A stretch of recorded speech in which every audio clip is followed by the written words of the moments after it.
Are the Mets' issues just as simple as fixing their pitching? Absolutely not. Oh, my goodness.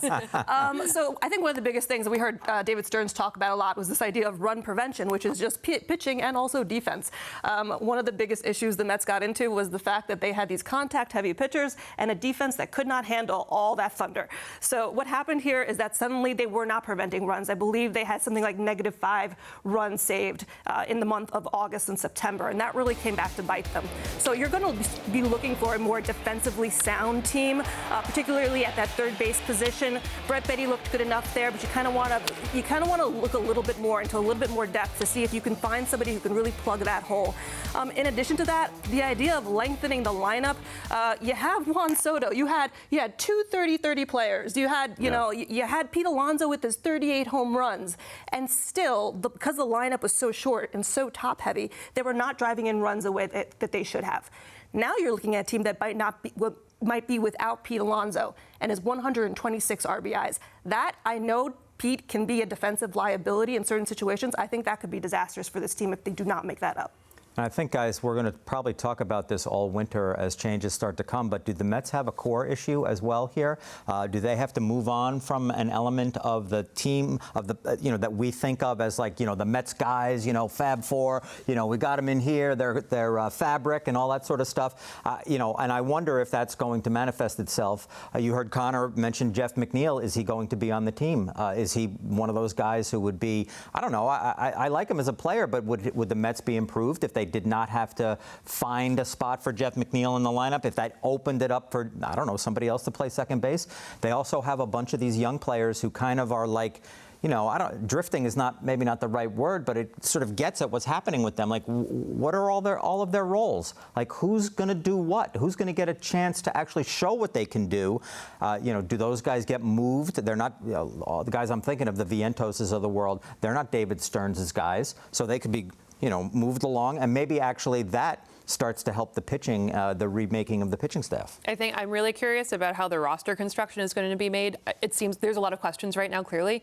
But for example, Jeff McNeil, worst case scenario maybe, and I think it's a pretty great win for the Mets, is that they get to keep him as their extra utility infielder and their outfielder, their fourth outfielder in one person. Yeah. And that opens up more options for maybe a platoon GH situation or something like that. So I think that there's a lot of opportunity there to do something creative. I'm worried about the outfield. I know we keep talking about the infield defensively. I'm worried about the outfield. It's not great now. At the trade deadline, we were talking about how there was this huge need for a center fielder, which didn't really happen because Mullins was not what we thought that he was going to be. There's some really good pieces on the free agency market, and I think that the Mets are going to need to decide, are they going to go after one of those pieces, or is Carson Bench going to be your starting center fielder? And I don't know if we want to do that. So there's a lot of things to kind of unfold here, but I think the roster construction, they can use some pieces that they have right now to be a little bit creative there. Yeah, and the point is, it's not just as easy as, well, just get some pitching. Obviously, we all know that the Mets need pitching. It's unsustainable what they had. However, there are deeper issues here. Look at the core four guys or the Fab Four guys you want to talk about. They all had terrific seasons, stayed healthy, and produced big numbers.